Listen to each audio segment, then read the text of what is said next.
La compaginación de la imagen y del sonido en el cine la tenemos muy integrada en nuestra manera de ver, pero en realidad, desde el punto de vista histórico, es un fenómeno bastante reciente.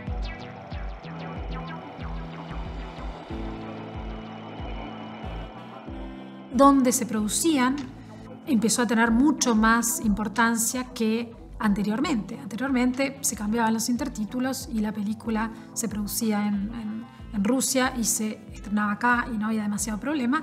Con la sonorización eso cambió completamente. Se empieza a producir en Argentina muchísimo y llegan para acá. Se empieza a producir en México y también. Y se empieza a producir en Uruguay, porque lo esencial pasa a ser la lengua y cómo sentimos esa lengua.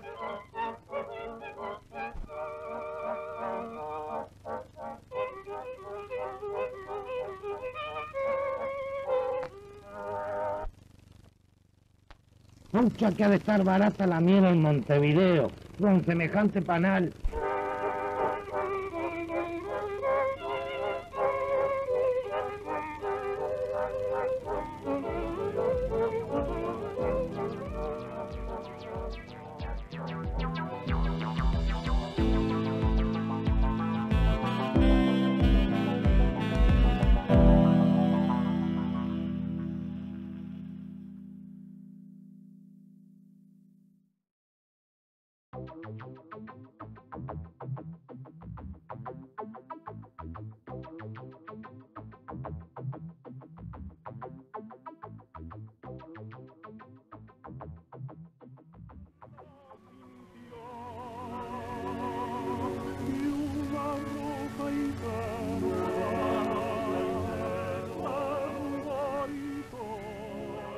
Dos destinos da cuenta de la iniciación de la industria, ¿no?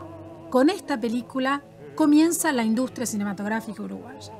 Y eso es algo bueno que se va a repetir y que también había sucedido en menor medida para El Silente, ¿no? Parecía que siempre era la primera película.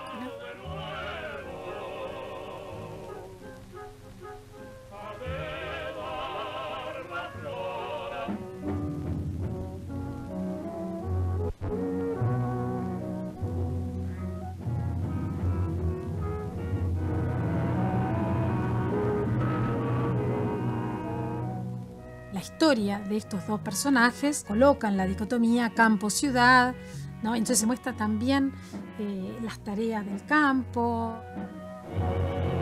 y luego la ciudad. Y de la ciudad se muestra un repertorio, ¿no? Lo que tiene que estar. Y lo que tiene que estar son los monumentos, los edificios, el Palacio Legislativo. Hay una recorrida por la ciudad, mostrar el espacio, ¿no? Mostrar lo modernos que somos, mostrar las bellezas, ¿no? No hay lugares feos. Che, ¿te fijaste que todos estos camiones para llevar gente andan con una letra? Claro, la letra indica su destino. Este vascocito. Ah, ahora comprendo. La B va. Y la B de va y viene, ¿no? ¿Es así?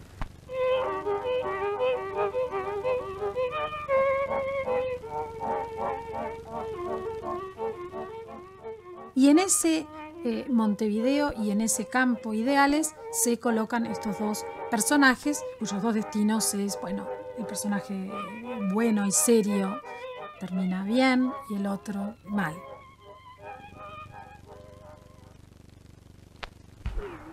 Esto es vida, hermano. Sentí el murmullo del mar. Qué lindo es Montevideo, ¿eh? Ah, muy lindo.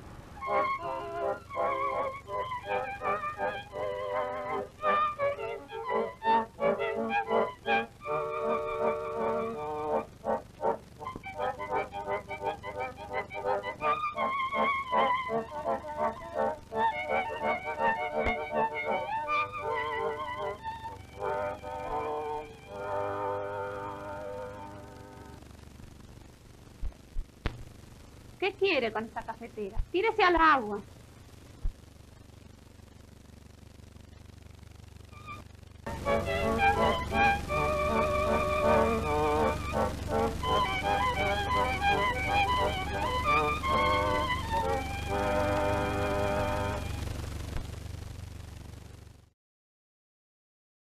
Rina Mazzardi era una soprano.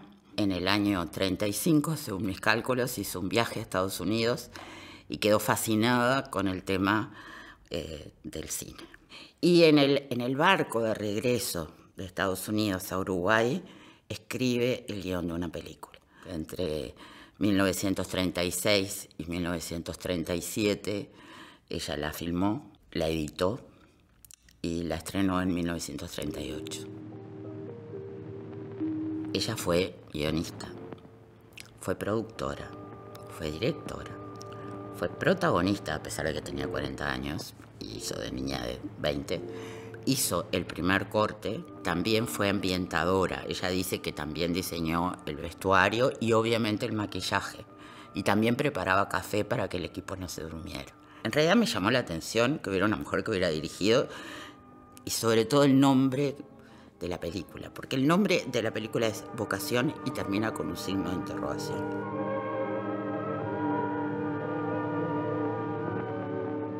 Bueno, Vocación no es la historia de una lavanderita, como se puede encontrar por ahí. En realidad Vocación es primero es un largometraje, blanco y negro, que está muy correctamente fotografiado y con muy buen sonido. Su película, que es algo que ella reclama, está siendo muy viejita, es la primera de lo que ella suponía que iba a ser un género que la iba a romper, que eran películas líricas. En realidad lo que le pasó fue que salieron las películas musicales y las películas líricas, que hay bastantes, incluso en Latinoamérica, no tienen ese eco.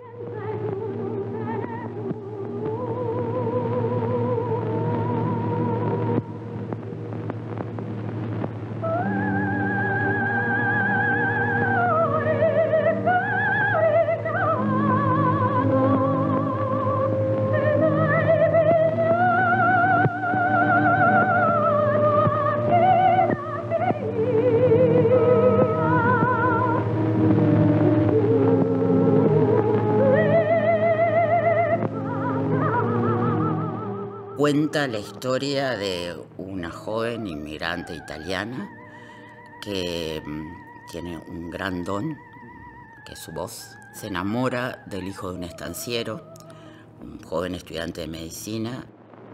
Con que viene a buscarlo en casa de su padre. ¡Cosa atrevida! Máximo, Máximo, vení para acá. Y vos, muchacha, no quiero que vengas más por la estancia. El padre del muchacho se opone a ese romance.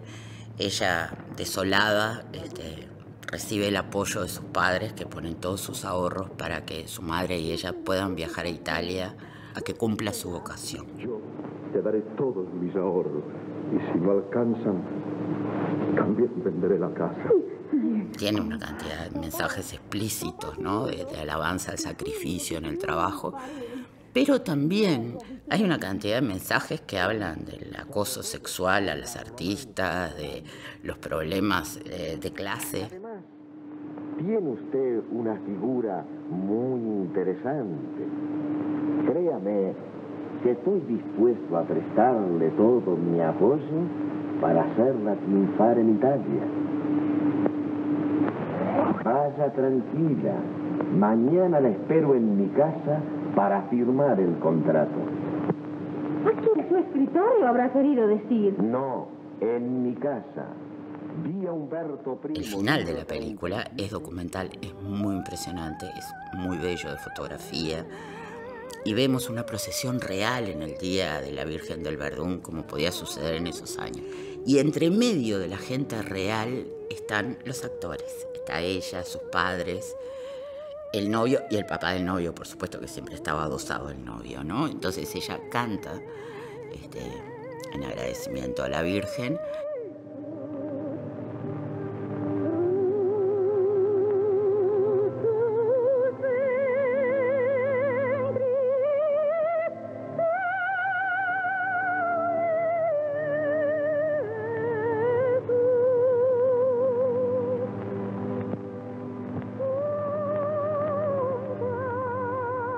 Lo que sucede es que ella estrena la película en Montevideo y la película tiene un recibimiento sumamente tibio, ¿no? Se la rieron.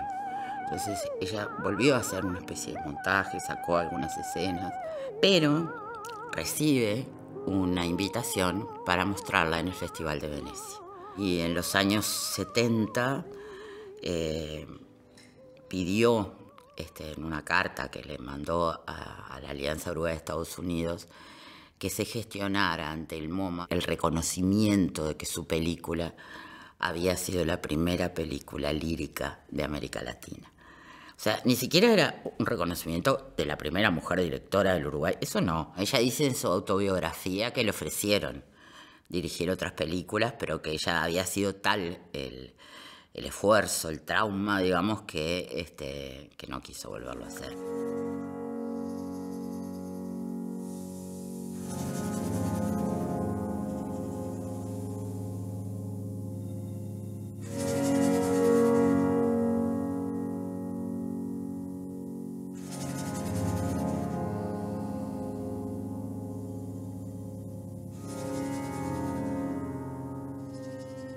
El tránsito hacia la documentación fotográfica y cinematográfica es un tránsito que tiene mucho impacto en la historia de la cultura y el pensamiento. No se puede pensar en la historia del cine científico aislada de la historia de las imágenes científicas e inclusive de su diálogo o de su disputa con las técnicas del dibujo para representar el mundo natural. Sobre todo, Dámaso Antonio Larrañaga recorre el Uruguay dibujando el ñandú, las especies, la flora, ¿no? Él busca representar la flora y la fauna autóctona justamente para poder tener un repertorio del mundo natural que identificaba estas zonas y lo diferenciaba de la fauna y la flora de otras latitudes, ¿no?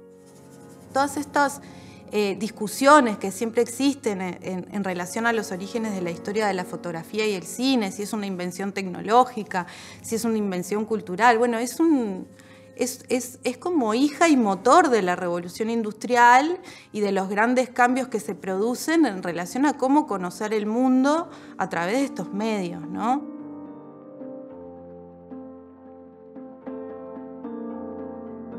Uruguay es uno de los primeros puntos de América Latina que tiene un observatorio astronómico, donde obviamente se coloca una cámara. Y esto, en parte, tiene que ver con que Montevideo, por ejemplo, es un punto estratégico. Es la capital más al sur del hemisferio sur. Entonces, los propios países europeos estaban interesados en poder instalar observatorios astronómicos y poder registrar imágenes del cielo del hemisferio sur, porque ellos en sus observatorios astronómicos no podían observar la Cruz del Sur. Entonces ese eclipse solar filmado por el Ministerio de Instrucción Pública, que tanto nos maravilla, en realidad es un acto casi político, es decir, vamos a tener acá las imágenes del eclipse, que se pueden ver acá y que no tienen que venir desde Europa a registrar las imágenes de nuestro cielo porque nosotros no tenemos la capacidad de hacerlo.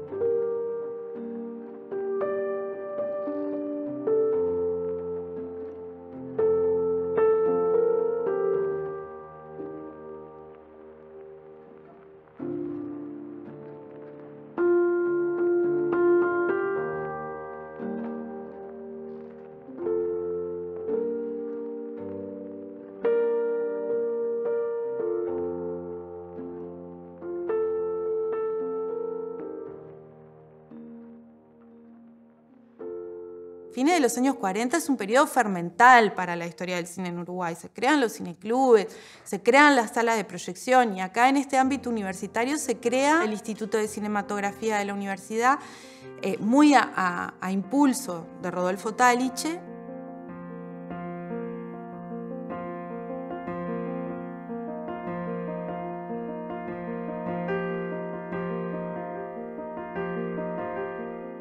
prácticas de la cinematografía en Uruguay todavía son de carácter bastante amateur.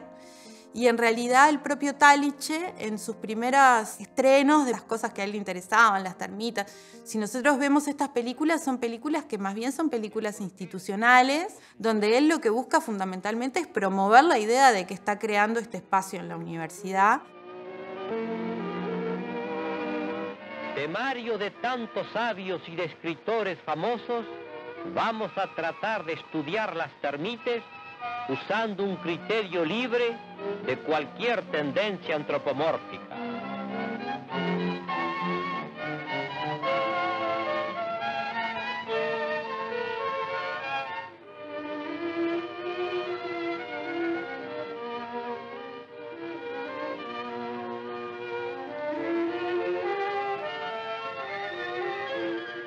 Si bien existe esta idea de poder registrar la naturaleza a través de estos medios, podemos ver algunas películas donde realmente los créditos iniciales tienen hasta una estética que busca como acompasarse al cine comercial, emular prácticas cinematográficas que son muy alejadas de lo que estaban produciendo los científicos que estaban registrando imágenes, sobre todo en el primer mundo en aquel momento. La idea del cine científico, sonoro, más primitivo en el ICUR es una idea en donde el sonido viene a compaginar una serie de imágenes que claramente todavía son imágenes pobres desde el punto de vista de la observación científica y muy copiados también de la industria. La vida en una ciudad exige una serie de medidas de protección a sus habitantes. La seguridad organizada implica una defensa contra posibles males y accidentes comunes.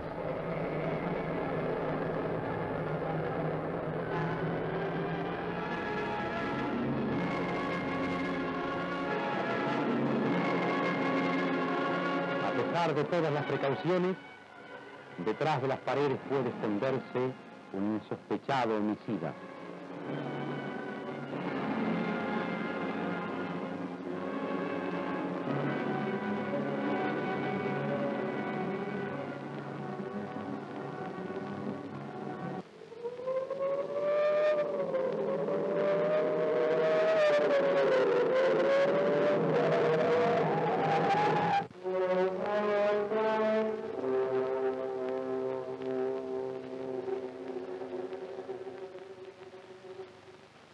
Diagnóstico: muerte por picadura de una araña.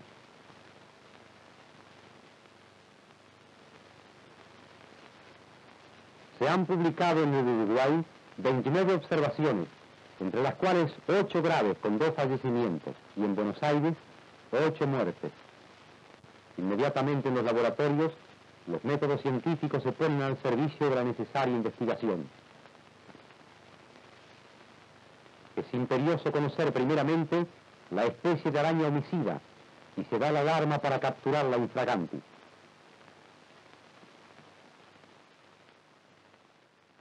Una cosa era ir con 2 estudiantes a la morgue a ver cómo es un cuerpo, por ejemplo, y otra cosa es cuando las clases empiezan a tener 25 o 30 estudiantes. Entonces, los diseños en las facultades, como la Facultad de Medicina, por ejemplo, de anfiteatros donde se pudiera proyectar, es también como que esta expansión de la educación a muy distintos niveles genera como la promoción del uso de estas imágenes para el desarrollo científico.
la verdad es que Licur mantiene un poco esta lógica de producción amateur hasta mediados de los años 50, donde además se suman a participar, por ejemplo, 2 exponentes de lo que va a ser la cinematografía nacional de la segunda mitad del siglo XX, muy vinculados con la producción de cine sonoro. Uno de ellos es Eugenio Gins y el otro es Roberto Gardiol. Ellos inclusive inician una serie, que es una serie que está muy volcada institucionalmente a esto que yo les digo, ¿no? O sea, la serie de flora y fauna latinoamericana. Esto tiene como un sentido de decir, bueno, vamos a tener acá el repertorio de nuestra flora y de nuestra fauna.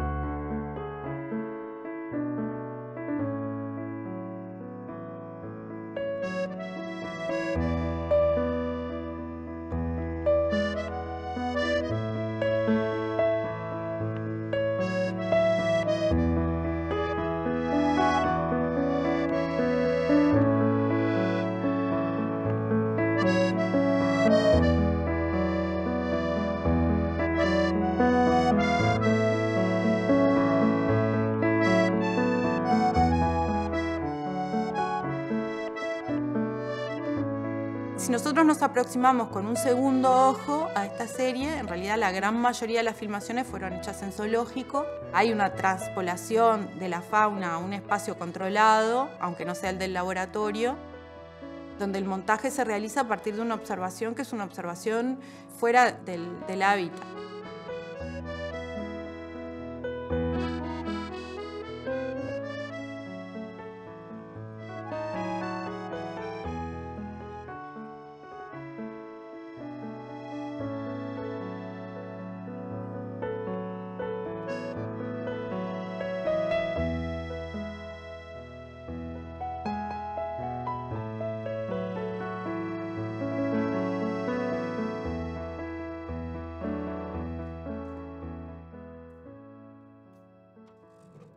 Con el archivo del Instituto Cinematográfico de la Universidad de la República, que es una experiencia muy interesante y muy pionera también. Funcionó en la universidad entre 1950 hasta la intervención, que lo desmanteló en 1973. Cuando lo encontraron, digamos, y esto es interesante y pasa mucho con los conjuntos documentales, fue un descubrimiento en el sentido de que nadie había considerado que esto fuera archivable, ¿no? Mereciera un tratamiento específico. También, y esto es interesante, nadie había considerado que había que quemarlo del todo, ¿no? Entonces estaba ahí como en un limbo, en una oficina que se dedicaba todavía a algunos aspectos de la comunicación, y bueno, se estaba degradando y entonces tenía olor a vinagre y los funcionarios no querían estar más con esos documentos ahí en su oficina y lo sacaron al patio de la Facultad de Derecho. Y ahí un asistente del rector un día abrió un mueble rojo de metal que estaba ahí y vio que había películas de techo a piso y nos llamó. Y ahí fuimos con Isabel y lo primero fue que uno abría esas latas y bueno, veía que había una película, veía que la película era vieja, a veces tenía una etiqueta, pero del contenido, bueno, ponías a trasluz, podías ver un cuadro, pero ¿cómo íbamos a conocer el contenido y dar acceso a ese contenido? Cuando empezamos a rearmar el Archivo General de la Universidad, ya estábamos un poco con esta concepción de que había que tener una política activa, ¿no? De detección de estos conjuntos documentales más o menos dispersos, en este caso para poder contar una historia de la Universidad de la República que fuera más rica que su documentación institucional. Y bueno, el LAPA es una sigla, es un laboratorio de preservación audiovisual del Archivo General de la Universidad. Ya venía haciendo un trabajo técnico muy importante en el tema de salvaguarda y hasta el momento que entramos nosotros con Jaime, lo que se hacía es telecinaban los materiales que eran posibles telecinar. Es decir, el telecinado es un proceso para pasar digitalmente, que muy sencillo, que se proyecta una película con un proyector y con una cámara digital se filma lo que se proyecta. Que es un sistema que es válido, pero tiene sus limitaciones. La principal limitación es que las películas que están deterioradas no se pueden pasar. Y bueno, y también está el tema de que pasar una película por un proyector implica que hay un deterioro. Más o menos, pero hay un deterioro. Hasta que entramos nosotros en este proceso, que esto fue 2016, que apareció un equipamiento de una empresa que se había fundido, que tenía equipamientos de muy buena calidad para telecinar materiales fotoquímicos, pero bueno, no funcionaba el aparato. Resulta que la parte de transporte de películas funcionaba muy bien, lo que no estaba funcionando era todo el sistema de captura de imagen. Le sacamos toda la parte de captura de imagen y reemplazamos eso por una fuente de luz difusa y una cámara digital con un lente macro que enfoca al fotograma. Entonces, con un sistema de control digital controlamos el movimiento de la película, hacemos avanzar un cuadro, tomamos una fotografía, hacemos avanzar el otro cuadro, tomamos la fotografía, es un proceso lento pero seguro. El objetivo nuestro es, para poner un titular, es llevar al medio digital, si estamos traspasando de un medio a otro, con la mayor fidelidad, entre comillas, posible del estado en que está el material fotoquímico, llevarlo al medio digital. La colección más grande que preservamos nosotros es la del Instituto de Cine de la Universidad. Todos los cineastas más veteranos del ámbito local decían, no, pero eso no, tiren todo, no sirve para nada, ese instituto, ¿no? O sea, era como una cosa...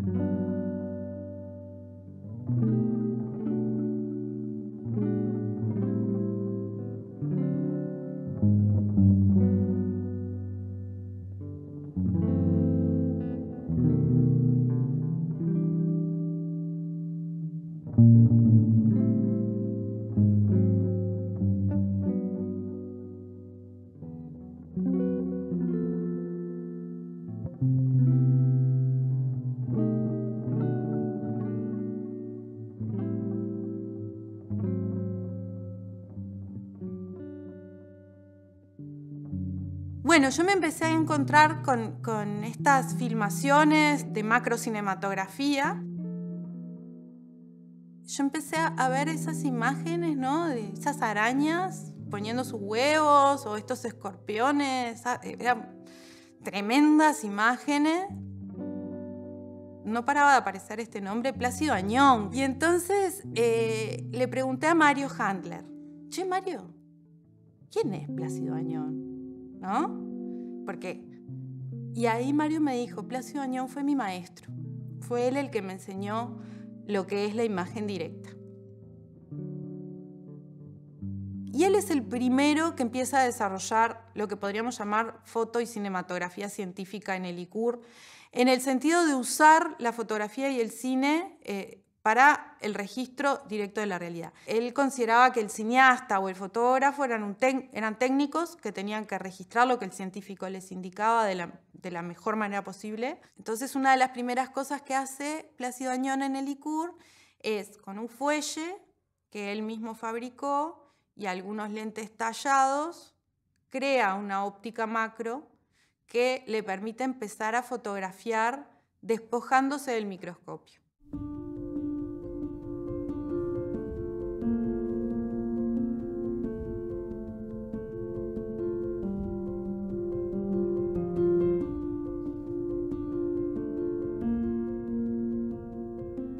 Hay una necesidad, por un lado, del uso didáctico y por otro lado, del uso para la ciencia experimental. Y bueno, y ahí empiezan varios proyectos. Bueno, yo digo el más conocido es el que permitió a Plácido Añón por primera vez reproducir a escorpiones copulando.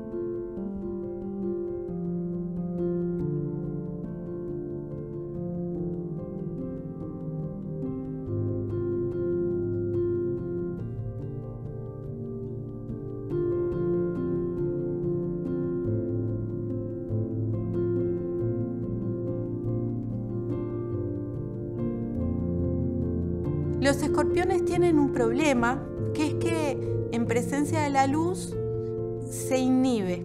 Entonces, cualquier manifestación activa, como comer, como tener actos reproductivos, actividad sexual, son fenómenos que son muy difíciles de registrar, porque para registrarlos, y sobre todo en aquella época, era necesario tener algún tipo de fuente de luz.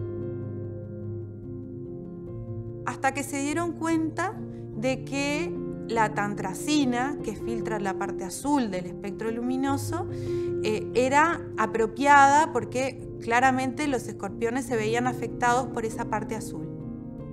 Pudieron empezar a filmar a los escorpiones en actividad, iluminándolos sin que el bichito se viera afectado, con este mismo fuelle y con estos mismos espejos tallados por el propio Plácido Añón.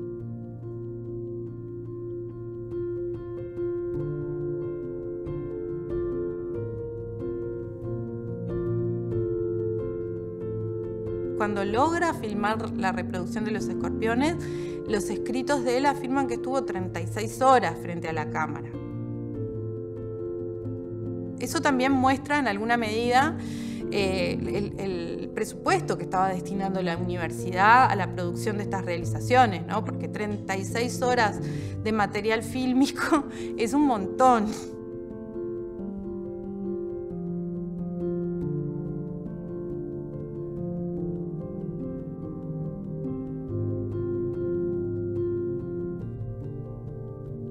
La primera vez que se filmó escorpiones copulando fue en Uruguay y bueno, participan de un congreso internacional.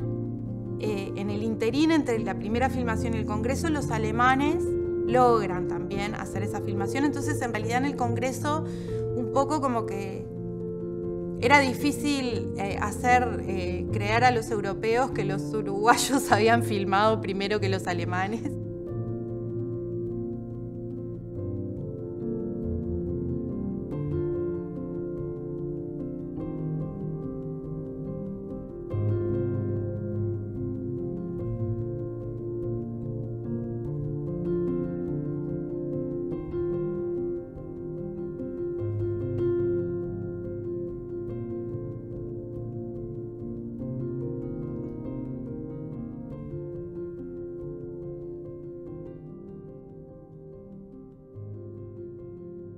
Así como Añón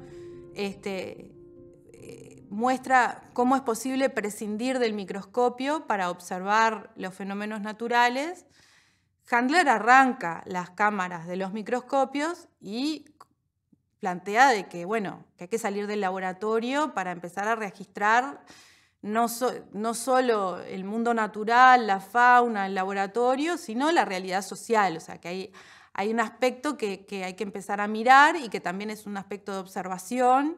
Y en realidad, como Añón fallece, Mario se asciende a jefe cineísta, se decía en aquella época, de Licur.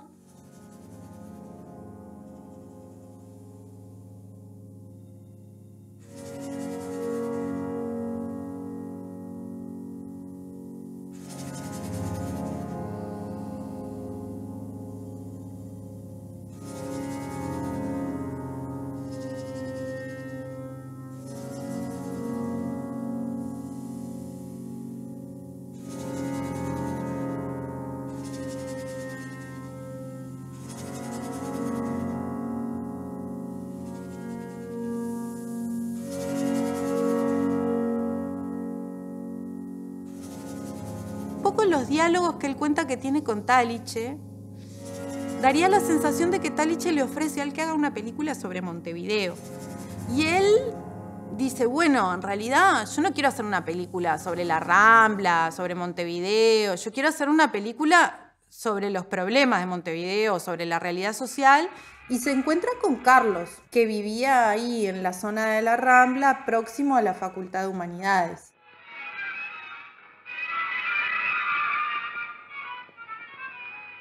Y bueno, y un poco a contrapelo de lo que hubiera querido Taliche, él produce Carlos, cine retrato de un caminante.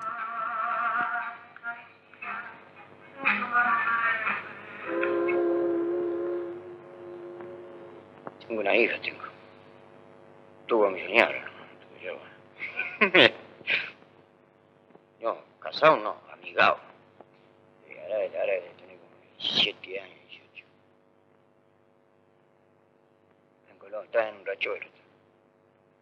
En Rachuelo, no sé si no va a venir con los abuelos para ir para Colón. Pero antes se la dejamos a la vieja. A Carlos todavía en muchos casos lo va a grabar, lo lleva a Licur. Se entró con Carlos a Licur, lo grabó. Él estaba convencido de que había que ir de que había que poner la voz de Carlos en Carlos, de que no había que hacer lo que hizo Virrey con Tiredié, de impostar la voz de los marginales, de que el que tenía que hablar en Carlos tenía que ser Carlos. Acá vuelvo a repetir el tema de cómo empieza a entrar el sonido en el cine de investigación. Y poco cuenta porque la maestra no se enfocó mucho por eso. Se enfocaba más por historia y aprender a leer y muchas cosas más, pero de matemática muy pocos.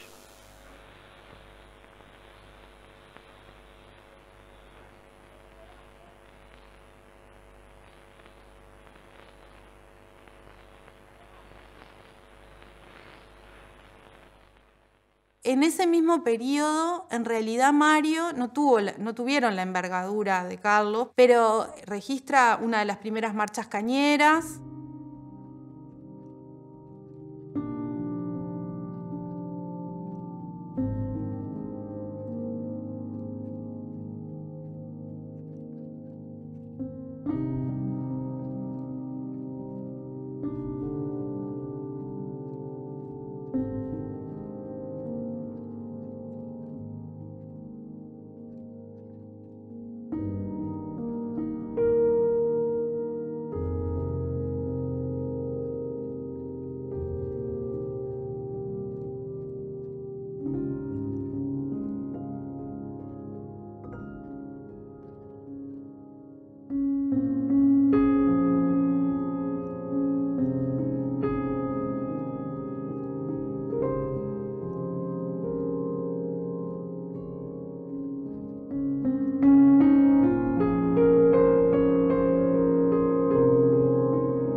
También como un poco en colaboración con algunas disciplinas que empiezan a tener empuje dentro de la facultad, como la musicología, de la mano de Laura Gestarán, empieza a registrar las llamadas.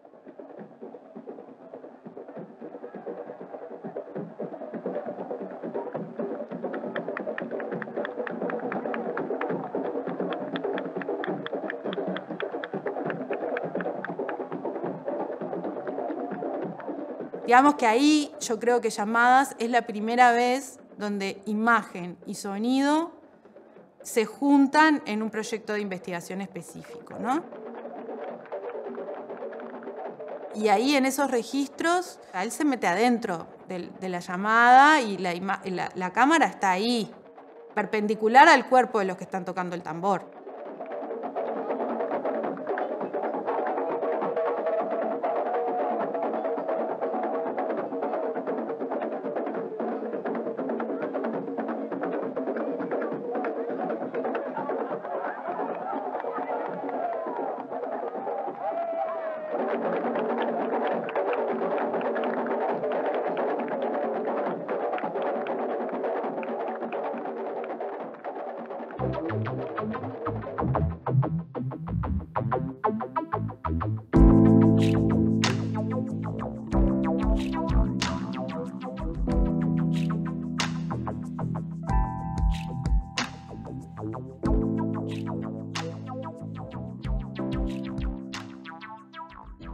gente bastante joven que podía tener acceso a cámaras de formato subestándar, digamos de 16 milímetros o de 8, empezó a participar del movimiento cineclubista, que esto es uno de los elementos más interesantes de este proceso, por su intención, ¿sí? Por la realización. Esos cineclubes que surgen en ese momento, que se convierten en las dos entidades más importantes y más reconocidas en Uruguay, el Cineclub en enero del 48 y diciembre del 49 con Cine Universitario.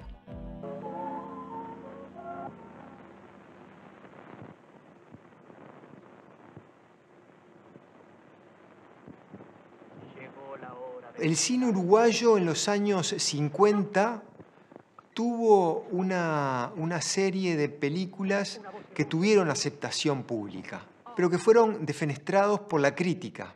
Era, como le dicen ahora, un poco tóxica la relación, por ejemplo, con los cineastas nacionales.